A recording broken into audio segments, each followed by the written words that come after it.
Welcome back to another episode of Let's Be Sustainable. I'm Frank, and I haven't posted in a bit because cleanup with this bindweed has been taking a lot of my time. It's really wreaked havoc on the dahlia bed, and not much is blooming. But what is blooming, I'm collecting seeds from and trying to protect the seed pods from rotting. We're going to get more rain today, but I am proud of this particular seedling. It was a cull that I was going to get rid of, and I had separated it from the patch, and I was about to get it composted, and then its subsequent blooms began to get better, and I'm like, wait, hold on a second. So don't be too quick to judge these dahlia seedlings before you get rid of them, because this one turned out to be one of my favorites for this season. That's what I'm talking about. This one here. And what's amazing is it stays with this little neon green center. It's like this flamingo faded, I don't even know what color to call this. It's like a magenta pink, and then it fades a bit, but the center stays this closed green, like it has a green eye, and it's upward facing, which I like. But the problem with the upward facing is that when it rains, the seed pod will start to rot. So what I've been doing is I've been pulling out the petals and allowing the pod to dry naturally. Otherwise, this happens. The petals will rot right on top of the seed pod, and you won't be able to collect seeds. So what I will be doing is I'll be removing the petals, and then I'm going to be covering it up with a little bag so that this dries properly and I collect some seeds. Otherwise, I won't be able to collect anything from this particular one. And I like it. I really do like it. Let me show you what else is blooming.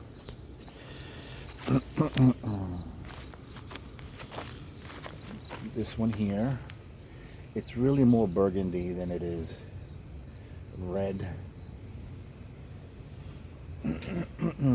What is the name of this one? I'll get you the name in a second. Hold on. This one's Naomi. Now hopefully it's next to this one, so hopefully we'll get some cross-pollination between the two and get some decent sized flowers for next season. Let's see what the next one brings. We have Maroon Fox, and Maroon Fox is next to Sylvia, so hopefully we get some cross-pollination there too. Hoping to collect some seeds. Sharky, which is this purple and white, which reminds me of that seedling that I have, that I showed you with the green center. It has a lot of that white striping in the petals. So I'm hoping I get some seeds from this one as well. And basically, that's about it. I have a what is this one? This White Perfection, and I'm hoping that it produces some seeds. Who knows? That's what I've had so far. The seedling patch still hasn't had enough blooms, and I don't know if they are going to, honestly. And that's basically it for this episode. I have to do a video on the the roses and the collection of the seeds, so I'll get to do that because they did better than my dahlias this season.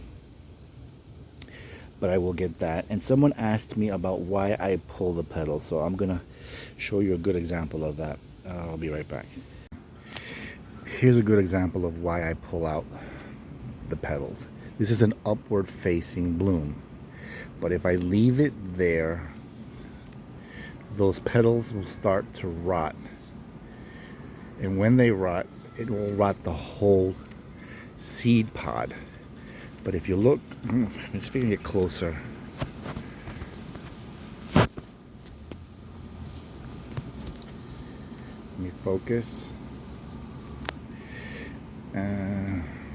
This is difficult to do one-handed.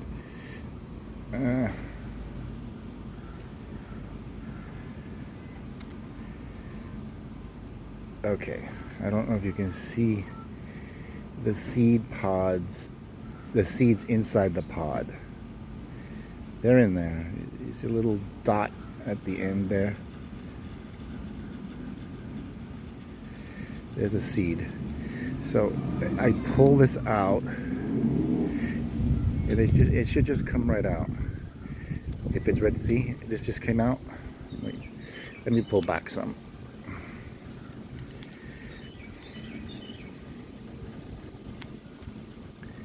See, pull it out. There should be no resistance, none whatsoever, and they come out clean, leaving the seed inside the pod, because technically they should just fall right out. They should fall right out. See, pulled it out, and there was nothing attached to it. It left the seed behind. So if you keep doing that, I'm sorry, you'll leave a nice, clean. Okay, I'm gonna do the whole thing and then I'll be right back. Now this is what it looks like all cleaned up. Now, if you look carefully, I don't know if you can see it because the camera won't focus well enough. You'll start to see the seed pod, the seeds inside this pod. And that is what you're trying to protect. See, it's right there in the center. There's a little dot, little green dot. And the little green dots will start turning brown later on.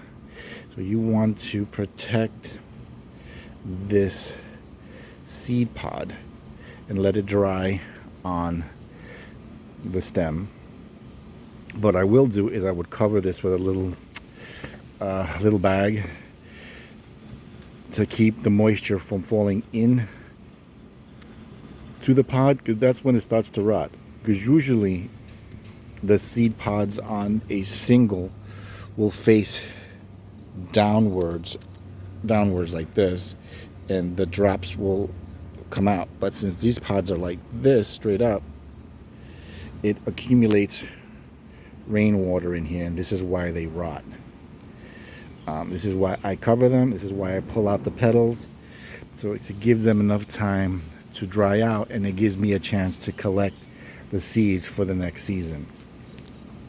Yes, we want upward facing flowers, but that comes with a price of the potential rotting of the seed pod, because the petals stay in longer and will rot, and there goes your chances of collecting any seeds. But I've learned if I pull those petals out, and if you feel resistance when you pull that petal, leave it alone. It's still attached to the seed, and if you pull too hard, you will pull the seed right out. It should just, when you tug it, it should just fall right off. Like it's like it wants to fall off. You just boop, and it comes right off. And that's basically it. And then if this dries well, you should have viable seeds for next season. That's all you really have to do if you want to collect seeds that you've pollinated yourself or have been open pollinated. It's endless as long as you know how to care for the seed pod and the seeds after you collect them. It's important. Otherwise you won't get anything. If you have any questions, comments, like and subscribe, and I'll get back to you. Let me know how I'm doing, and I'll catch you on the next one. Thanks, guys. Oh, I almost forgot. I also, like I said, I cover them with this wax candy bags, I guess it's little, or cookie bags. They're just like wax coated, so they're waterproof. And I cover it up. It's hard to do one-handed. Okay, but you guys get the idea. And then you can just scrunch it so it stays on, right? And it protects it from the rain and further rot. But I don't close it completely because I want some circulation to go through so that it air dries and that seed pod has enough time to dry out so that I can collect the seeds. Once I start seeing browning on the stem, I cut it and bring it inside and let them dry further indoors, and then I harvest the seeds. So that's basically it. Anything, questions on that, let me know and I'll get back to you. Thanks for watching.